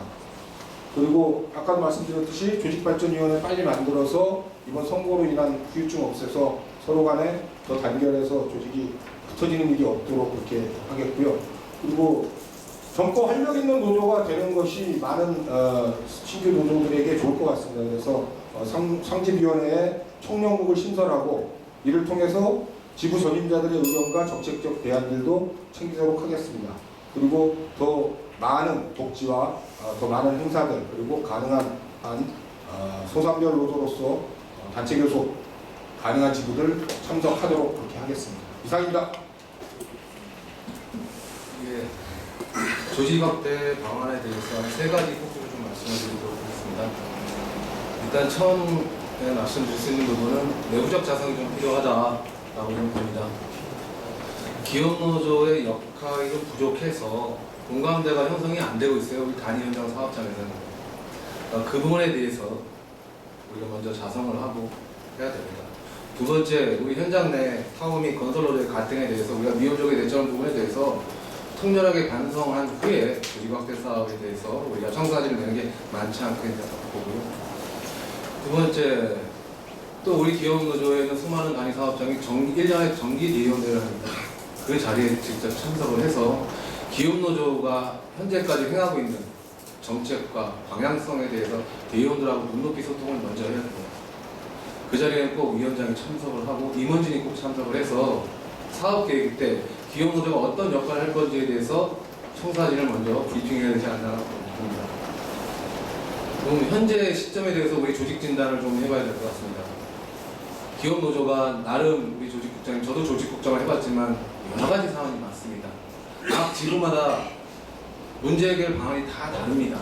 근데 일편향적인 지시라든가 지시를 했음에도 불구하고 불분명한 부분이 좀 많습니다. 그런 부분에 대해서 내부적으로 조금 먼저 정리가 필요하지 않나라고 보고요. 현대엔지니어링 같은 경우는 상당히 큰 사업장입니다. 근데 2년 동안 단체 협약을 체결하지 못했습니다. 홍순관 의원님이 말씀하신 그런 원론적인 부분에 저도 동의를 합니다. 단 그럼에도 불구하고 그 조직이 빨리 안착할 수 있도록 하는 것도 우리 집행부가 해야 될 노력이 아닌가라고 좀 생각합니다. 그러면 이 이후에 어떻게 할 것인가? 이런 일련의 과정이 주어진 3년에 전 다 된다고 판단하지 않습니다. 그 토대를 깔아야 됩니다. 그렇기 위해서는 저도 우리 회사도 2번의 법정관리 워크아웃을 경험했습니다. 회사가 경영위기, 부도위기가 나지 않으면 그렇게 쉽게 노동조합이 생기지 않습니다. 그런 현실적을 감안해서 위조직 건설사에 대해서 홍보 역량 캠페인을 해야 됩니다. 홍보물 배포해서 이런 기업 노조가 역할을 하고 있다는 걸 알려내야 됩니다. 두 번째는 우리 노조가 조직되지 않은 많은 사업장 중에서도 부당노동행위가 많이 발생하고 있습니다. 이런 부분에 대해서는 불법행위 신고센터를 도입해서 작지만 기업 노조를 하나하나씩 알리는 목소리를 내야 됩니다. 두 번째, 건설사가 많습니다. 신규적으로 확대하기 위해서는 현 집행부들은, 차기 집행부는 데이터베이스를 구축해야 됩니다. 그 부분에 대해서 저는 조직 확대 방안에 나름의 생각을 말씀드립니다.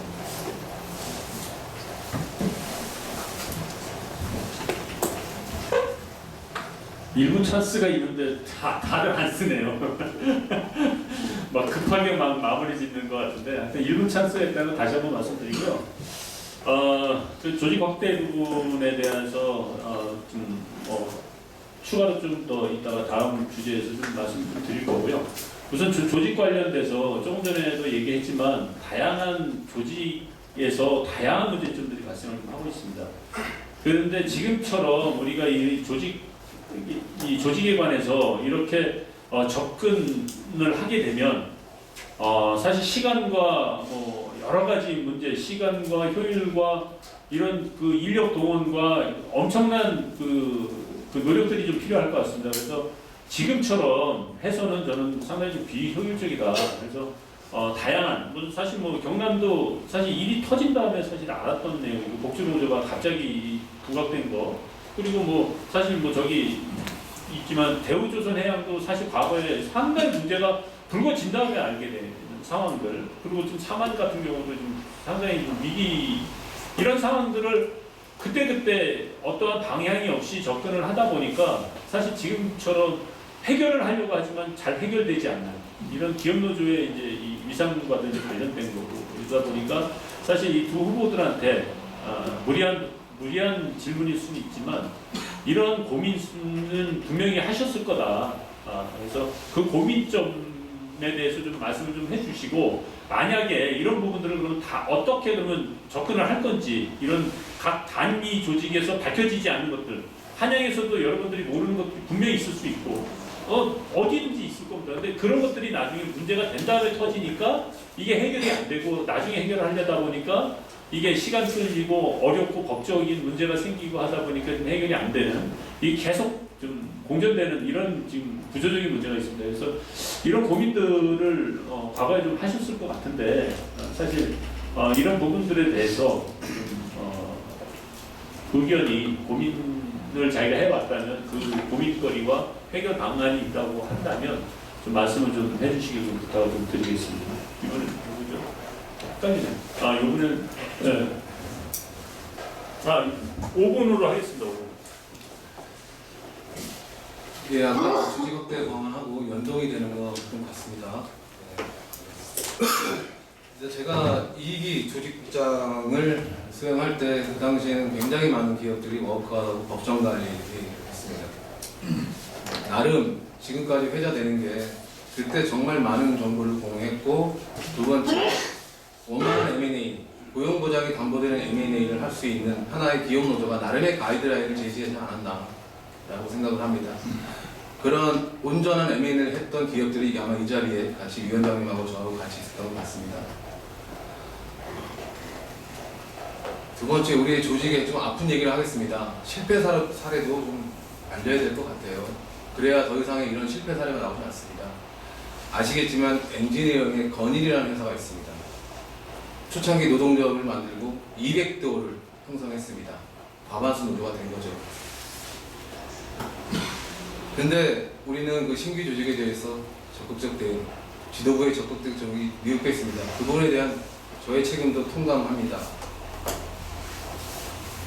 나름의 신규 노조는 상당히 어렵게 만들어집니다. 그런 부분에 대해서는 우리가 전사적으로 떼어야 됐던 부분이 있는데 우리가 많이 놓쳤던 부분입니다. 우리가 앞에 대한 청사진을 그릴 수는 있겠습니다만 내부적 자성, 반상 없이는 앞으로 나가기 힘듭니다. 다음부터는 이런 조직의 형태가 발생하지 않도록 저와 우리 부위원장님들은 발로 떼야 됩니다. 찾아가야 됩니다. 답은 현장에 있습니다. 현대엔지는 마찬가지입니다. 2년 동안 지금 현재 답보 상태에 있습니다. 저는 실효적 단협을 체결해야 된다고 봅니다. 당연히 우리 규합과 노조법상 제한할 수 없죠. 그럼에도 불구하고 교섭이라는 상대방이 있습니다. 일단 조직이 안정화돼가지고 했었을 때 단체 교섭 한 번 하고 많은 거 아니지 않습니까? 좀 우리가 조금 기업 노조도 집행부들도 좀 릴렉스하면서 좀 앞을 봐야지 어느 하나의 선언적 문구에 매몰려 버리면 앞으로 나가기 쉽지 않다라고 봅니다. 두 번째, 대형 건설사들에 대한 우리가 정책적 자문이 완전히 미개했다고 봅니다. 대형 건설사, 제가 대우건설의 대의원대회 갔습니다. 어느 대의원이 이렇게 얘기를 합니다. 기업 노조가 무슨 필요가 있습니까? 현장에 분기가 생겼는데 아무도 와보지도 않는 조직. 그분들은 우리한테 어떤 해결책을 원하는 게 아닙니다. 지도부가 찾아가서 눈높이에서 상황을 전파하고 공유만 해달라고 해도 됐는데 우리는 침묵하고 건설노조 타워의 생존권이라는 미명하에 우리는 침묵했습니다. 저 또한 그렇습니다. 위에 있는 조직을 먼저 챙겨야 됩니다. 밖에 있는 조직도 무조건 로드맵을 갖고 준비해야겠지만 우리 조직이 정확하게 안착할 수 있도록 우리 스스로가 먼저 고민하고 해결해 나가야 된다고 저는 생각합니다. 이상입니다. 다음은 2번 홍승환 후보 의원. 예. 뭐 다들 아시다시피 5,400명 조직입니다. 그리고 다들 아시다시피 상근하는 임원 하나 없는 조직입니다. 그러다 보니까 제대로 챙기지 못하는 부분 분명히 있었을 것이라고 생각하고 또 과거에 대해서 지적한 것들 인정하겠습니다. 대우조선해양 예전에 김선우 위원장이라고 있었죠. 그 친구가 노동조합 완전히 개판으로 만들었을 때 그렇다고 전체를 다 잘라낼 수는 없었습니다. 왜냐하면 선량한 조합원들이 있었기 때문에. 그래서 그 내부에 과거 그래도 노동조합 했던 사람들이랑 계속적으로 소통하면서 뒤집었습니다. 그래서 내쫓고 지금 다시 정상적인 노동조합 세웠습니다. 현대엔지니어링 체결하지 말라고 그랬습니다. 논의했습니다. 지부하고 같이 공동된 의견입니다. 대리급 이하만 노조하라고 하는데 그거 체결할 수 없습니다. 한번 맺은 교섭 단체 협약서 못 바꿉니다. 무슨 힘으로 바꿉니까? 현대엔지니어링 조합은 100명밖에 안 되는데 그 100명 갖고 바꿀 수 있습니까? 저는 못 바꾼다고 생각합니다. 그래서 이걸 끌고 가서 아까 얘기했던 헌법 소원까지 해서 분명하게 지속적인 싸움을 통해서 이 자체를 바꿔내는 그런 추진해야 된다고 생각을 합니다. 또 대형사 대우건설 얘기를 했는데 대우에 대해서도 서로 얘기를 해야 됩니다. 대우가 매각 이슈가 있을 때마다 그리고 대우가 낙하산 경영자 이런 일들이 있을 때마다 열심히 가서 함께 투쟁했습니다. 산업은행 가서도 투쟁하고 그리고 지금 그 정책적으로도 간접비 같은 거 제일 큰 영향을 받는 데는 매출이 큰 데들이 가장 혜택을 받는 겁니다. 너무 하나도 안 해줬다가 아니고 사실 오히려 우리는 좀 큰 조직들이 작은 조직을 많이 도와줘야 되는 그러한 상황에 놓여 있습니다.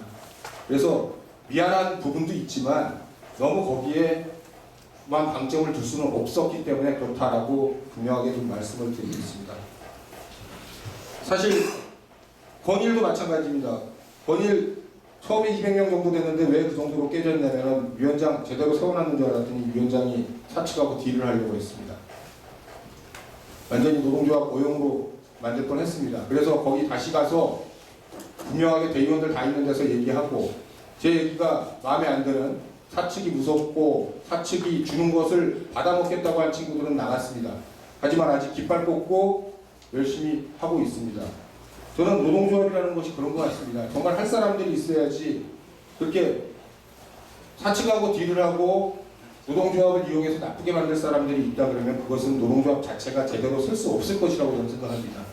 하나 처음 세우기 어렵습니다. 작지만 단단하게 세우는 것도 중요하다고 생각합니다. 그리고 내부가 싸우지 않으면 우리 건설기업 노조는 도와줄 수 있는 게 별로 없습니다. 안에서부터 투쟁을 해야 됩니다. 안에 조합원들 설득해서 끌고 나와서 투쟁하지 않으면 건설기업 노조가 해줄 수 있는 게 뭐가 있겠습니까?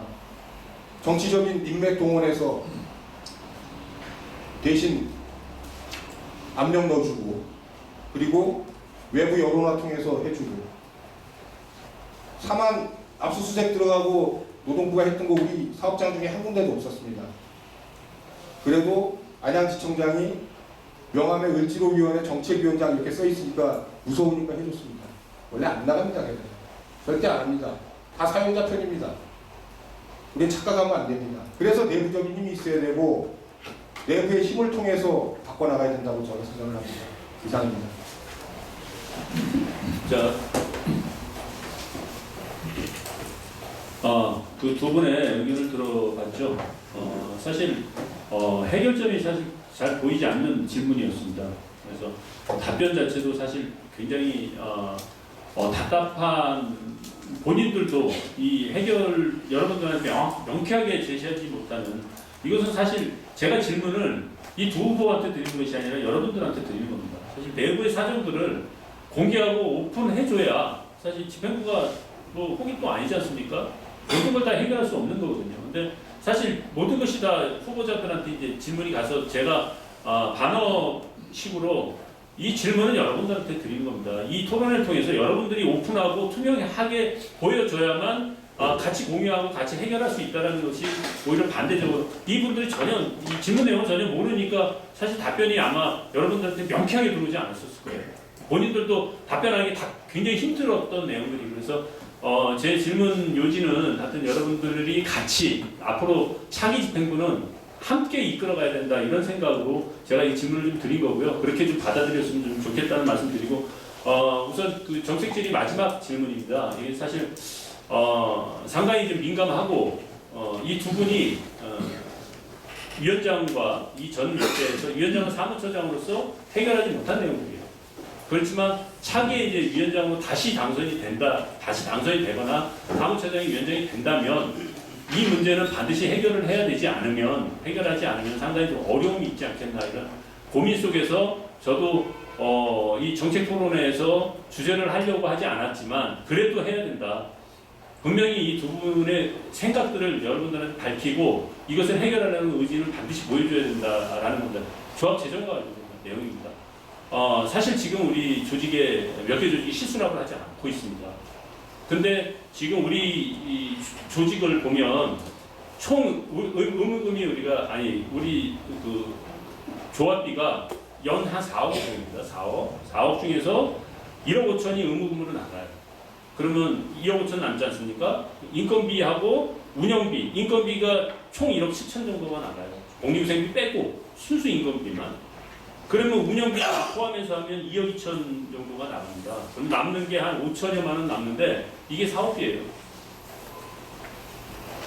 이게 이제 제가 왜 이런 말씀을 드리냐면 사업비가 5천만 원밖에 안 돼요. 4억에서 5천만 원이면 뭐 한 20%도 안 되죠? 20%인가요? 그냥 20% 정도밖에 안 되는 사업비로 이 기업노조를 꾸려가야 되는데 이런 고민 속에서 그러면 실질적으로 좀 실순환에 대한 부분들을 그럼 어떻게 해결할 거냐? 왜냐하면 당장 내년에 눈앞에 닥친 게 우리 지금 여기에서 나가야 되는데 그럼 무슨 돈으로 나갈 거며 그러면 당장 나가야 되면 어떻게 길거리에 내야 될 건가 돈이 당장 없는데 그렇다고 여러분들이 돈을 내서 사무실을 얻어줄 것도 아니지 않습니까? 그래서 내부적으로 이런 그 균등하게 조합비에 대한 부분들이 형평에 맞게끔 조합 의무금이 거쳐진 다음에 그 다음에 이런 재정 자립이 될 때 이런 것들이 분명히 전 필요하다고 봅니다. 그래서 이 부분에 대해서 분명히 두 후보들이 의지를 좀 밝혀주시길 좀 바라고 어떻게 할 건지 지금처럼 그러면 자발적으로 내길 바랄 것인지 아니면 그렇지 않으면 여러분들 아마 답변하기 굉장히 곤란할 건데 저는 이것을 주제로 해서 여러분들한테 반드시 답변을 좀 해달라고 해서 질문지로 만들었고요. 그래서 여러분들 좀 답변을 해주시기 바라고 이번에 누가 문제죠? 이거 헷갈리는데. 미안합니다. 자 그리고 2번 홍순관 후보부터 답변해 주세요. 5분 안에. 그러니까 사무실까지입니다. 그러니까 사무실이 지금 당장 내년에 나가게 되는데 그런 사무실을 뭐 어떻게 할 건지까지 해서 의견을 좀 주시기 바랍니다. 이상입니다. 답변해요? 예, 지금 시작. 네, 이 재정에 관한 문제 오래 본 문제입니다. 실수 납부 문제는 사실 기본적으로 대다수는 실수 납부를 하고 있습니다. 근데 이제 조직 전환을 하면서 지금까지 해왔던 사업들이 있다 보니까 그 부분들을 제대로 납부를 못하고 있는 그런 경우들이 많습니다. 그런데 중요한 것은 어쨌든 모든 것에는 규칙이 있는 거 아니겠습니까? 그죠? 우리 규약에서 의무를 다하도록 하게 되어 있습니다. 그래서 실수 납부는 당연히 마땅한 거라고 생각하고 지금 현재 현실적으로 안 되고 있다 그러면 어떻게 실수 납부를 할 것인가 그래서 순차적으로 언제까지 어떻게 하겠다라는 것들을 제출을 해야 된다고 생각합니다. 그렇게 해서 그것을 통해서 당장 1년 내에는 못 바꾸더라도 향후 3년 안에는 실수 납부가 자리 잡을 수 있도록 해야 된다는 것이 제 생각이고요. 그리고 근본적으로 이제 그 재정의 문제는 실수 납부는 그렇게 말씀드리고 근본적으로 재정의 문제는 조직 확대를 통해서 안정성이 유지돼야 된다고 생각합니다. 다른 사업, 재정 사업들을 통해 가지고 돈을 벌어올 수도 있겠지만 그런 것들은 굉장히 유동적이기 때문에 재정 안정화에는 도움이 안 됩니다. 그래서 근본적으로는 조직 확대를 통해서 재정의 안정성을 유지해야 된다. 아까도 말씀드렸듯이 일단 조합원 8,000명 정도가 되면은 지금 우리가 약간은 움직일 수 있고 그다음에 조직 확대를 할 수 있는 기반을 마련할 수 있기 때문에 그 부분들은 좀 기억해 주시기 바라고요. 그리고 사업 집행력 강화를 위해서 이제 산하에 영리법인을 주겠다라는 것은 제가 공약을 했습니다. 그래서 영리법인을 통해서 그 사업 내용을 공공의 이익에 부합되는 것들로 시작하고 그다음에 그것들이 결국은 뭐 산하 지부하고 그 노조하고의 이익을 좀 분배함으로써 그 노조와 지부의 재정을 동반 상승시키는 그런 강화시키는 것들을 해야 할 것이라고 생각하고요. 이 공공성 강화라는 명분을 가지고서 서울시하고 논의하겠습니다. 그 전국 셔틀 노동자 연대 차 요 옆에 항상 서 있지 않습니까? 노란 차.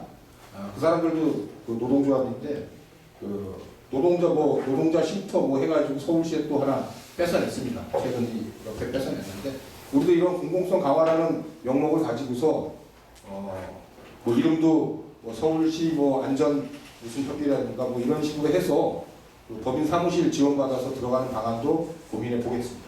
그 얘기가 잘 되면은 이렇게 옮기도록 그렇게 하겠습니다. 이상입니다.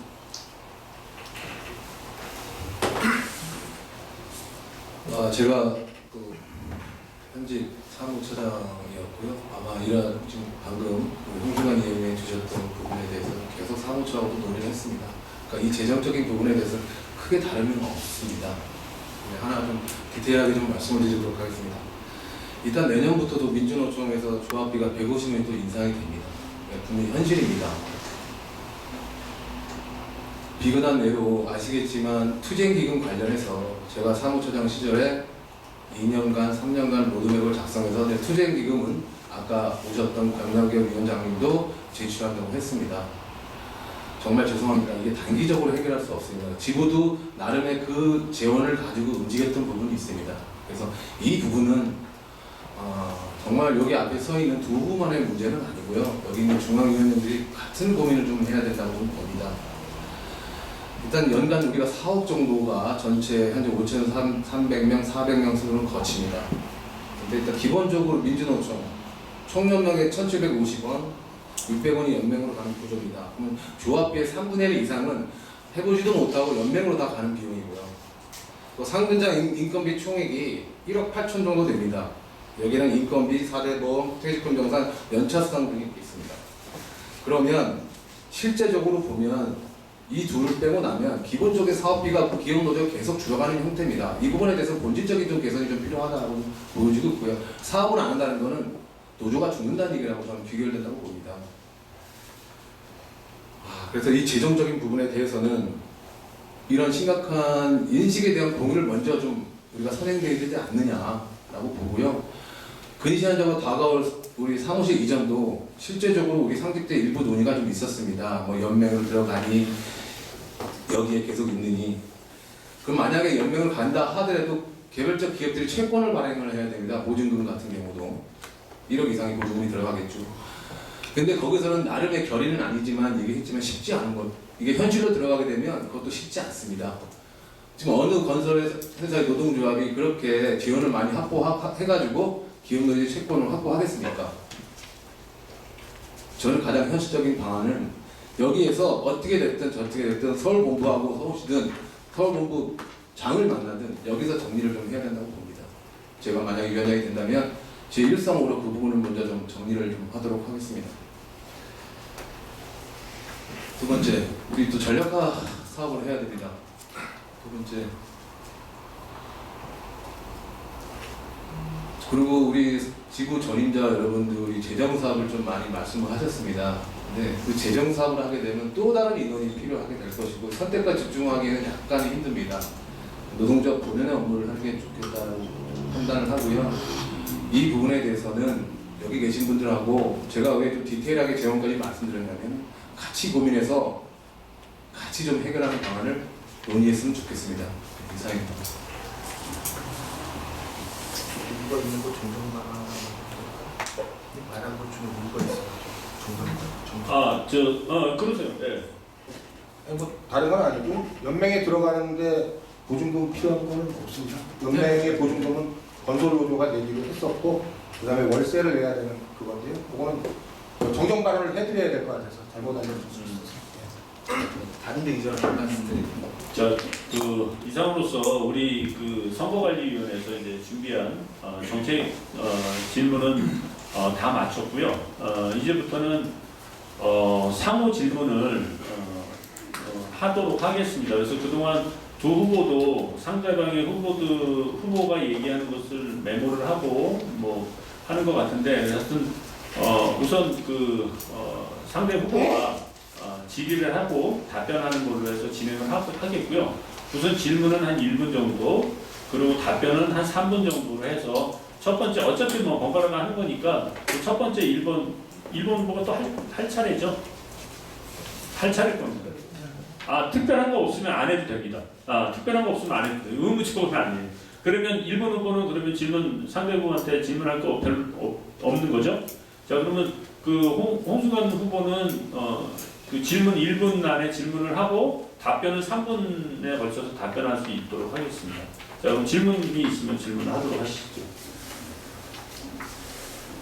질문 안 받는 게 제가 굳이 질문을 그러니까 이게 지금까지는 내가 싸움 시키는 꼴이니까 이게 사실 이제 좀 이렇게 그동안 이제 정해진 이제 정책에 대해서 이제 물어보고 그 사람들의 후보들에 대한 생각들을 좀 알아보는 거였고요. 이번에는 이제 그동안 사실 같이 많이 했잖아요. 그 상호간에 이제 장단점들 잘 알고 그러다 보니까 우리가 사실 모르는 것들에 대해서 질문하고 답변하는 시간을 좀 했는데 뭐 두 분들이 지금 안 하신다는 거죠? 예. 그러면 현장 질의를 받도록 하겠습니다. 그 현장 질의를 받는 요건 나눠줬으니까 좀 적어 내려가면 되니까. 그러면 이분이 보고 다 할 수는 없잖아요. 다 그럼 지금 다 제출을 해주시죠. 이거 적어 내가 좀 적어내주세요. 좀 가지고. 현장 질의 아니면 무슨 적어서 냅니까? 적어서 아니면 거수로 해서 1번 후보 한 명, 2번 후보 한 명만 이렇게 우선 받겠습니다. 그러면서 거수로 혹시 궁금한 사항이 있으면 그동안 정책에 관련돼서 답변한 것 중에서 의문나는 거나 질문할 사안이 있으면 거수해 주십시오. 충분히 자, 몇 번 후보에다가 둘 다 물어볼 겁니다. 아니 우선 그렇게 하지 말고 아니 제가 왜냐면 똑같은 질문입니까? 똑같은 질문을 똑같은 똑같이 답변을 바라는 건가요? 예. 자 그러면 그 조재용 위원장이 범양연지 지구 조정입니다. 그 1번이고 2번은 똑같은 질인데요.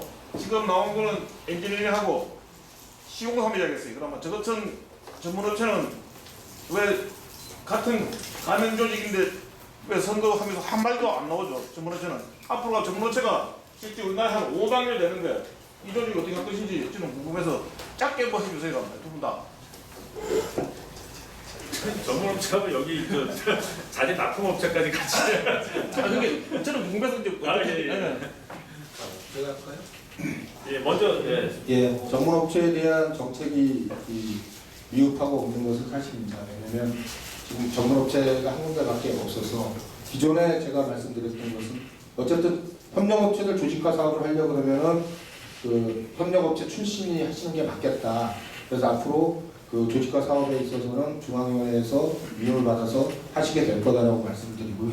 그 조직화 사업을 통해서 아까 말씀드렸듯이 협력업체의 직원들의 임금이나 복지 수준을 높여서 대등한 경쟁이 될 수 있도록 그렇게 하겠다라는 말씀을 드리고요. 그렇게 됐을 경우에 논의들 하셔서 정책을 생산해 주셔야 됩니다. 그러니까 여기 앉아 있는 사람이 천재가 아니기 때문에 협력업체 직원들이 무엇이 괴로운지 모릅니다. 모르기 때문에 그것은 협력업체 조직화가 좀 되면은 그때 정책을 만들어서 그 정책을 가지고서 정부와 대항하겠다 이렇게 말씀드리겠습니다. 예, 말씀드리겠습니다. 정말 죄송합니다. 많은 고민을 해보지 못했습니다. 그럼에도 불구하고 우리 건설산업 이 개혁안이 업역 폐지가 됩니다. 그러니까 18년도에 건설산업 로드맵이 개정이 됐습니다. 2년간 유예가 됐죠. 그래서 현재 국토부가 발주기간 가이드라인을 제시하고 발주 제도를 개편할 예정입니다. 40년 규제가 지금 풀리는 겁니다. 아마 이것도 조만간 기업노조가 큰 꼭지로 갖고 담아야 될 문제입니다. 어떻게 보면 이게 현실적으로 가장 큰 조직 확대의 방안이 될 수도 있습니다. 종합과 전문의 상호 간의 문틀이 깨집니다. 직접 시공을 해야 됩니다. 전문기업도 복합공사를 수주할 수 있는 계기가 됩니다. 종합도 전문을 수주해야 됩니다. 그래서 이런 어떤 제도적 변화에 대해서 우리가 빨리 능동적으로 대처하고 우리 기업노조의 입장을 일목요연하게 정리해서 큰 틀에 대해서 방향성은 좀 제시해야 된다고 봅니다. 제가 알고 있는 얇은 지식이지만 이렇게 좀 인식을 하고 있고요. 이 부분에 대해서 부족하지만 준비하도록 하겠습니다.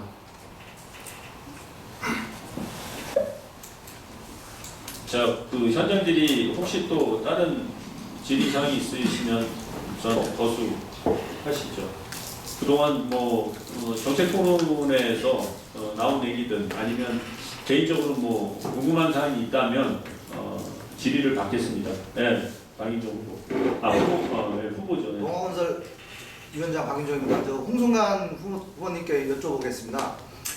지금 아까 그 적용 발표 때도 얘기를 했었고 조직 확대에서도 말씀을 하셨는데 1년 안에 8천 조합원을 좀 확대를 하시겠다고 말씀하셨는데 그거에 대해서 좀 현실성 있는 좀 대답을 해줬으면 좋겠고요. 왜냐하면 저희가 그 2018년도에도 6천 명 이상을 조직 확대를 얘기를 했었습니다. 그런데 현재도 지금 5,300 정도밖에 안 되는데 지금 위원장이 당선이 되신다면 3년이라는 기간에 이제도 8천이라는 조합원들은 저희 현실성 있는 답이 아닌 것 같습니다. 그래서 1년 안에 8천 이상 조합원을 확대를 해서 재정까지도 당연히 8천이 되면 재정까지도 충분히 가능하겠죠. 그 안에 대해서 좀 구체적인 답변을 부탁드립니다. 예, 구체적으로 말씀드리겠습니다.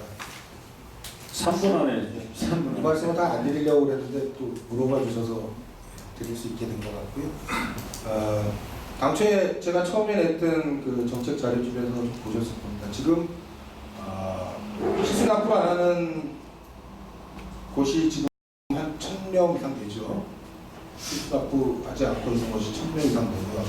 지금 조합원 범위 제한에 묶여가지고 과장급 정도까지 하는 데들이 상당히 많습니다. 거기만 조합을 늘려도 정말. 그리고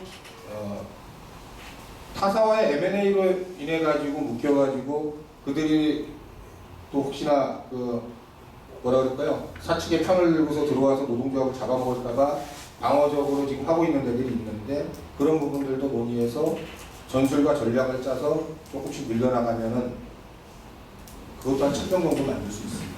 그런 조직들이 지금 꽤 많이 있습니다. 내부를 다 들여다보면은 지금 현재 상황에서 한 2,500명 정도, 2,600명 정도 만드는 것은 대단히 큰 문제는 아니다. 다만 지금까지 그렇게 못해왔던 것은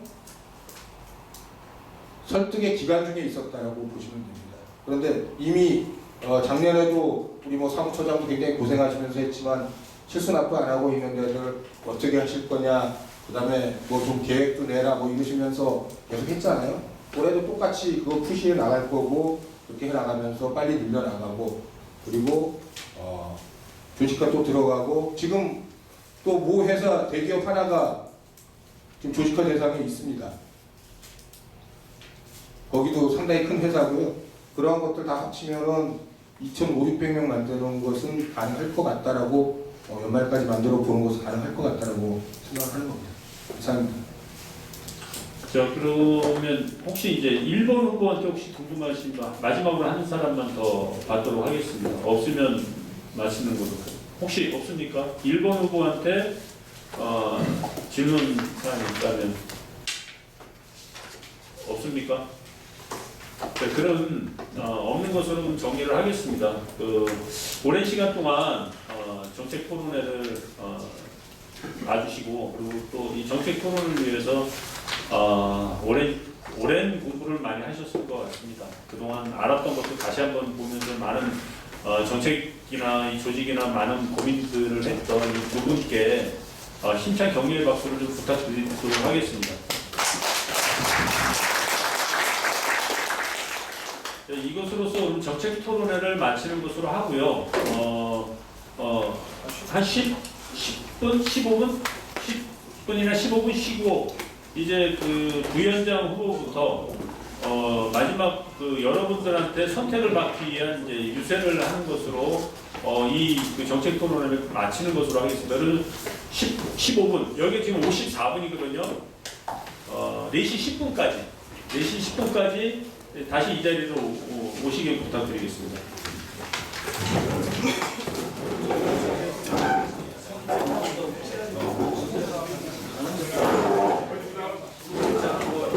왜냐하면 1번, 2번, 3번, 4번 그 유세를 해야 되잖아.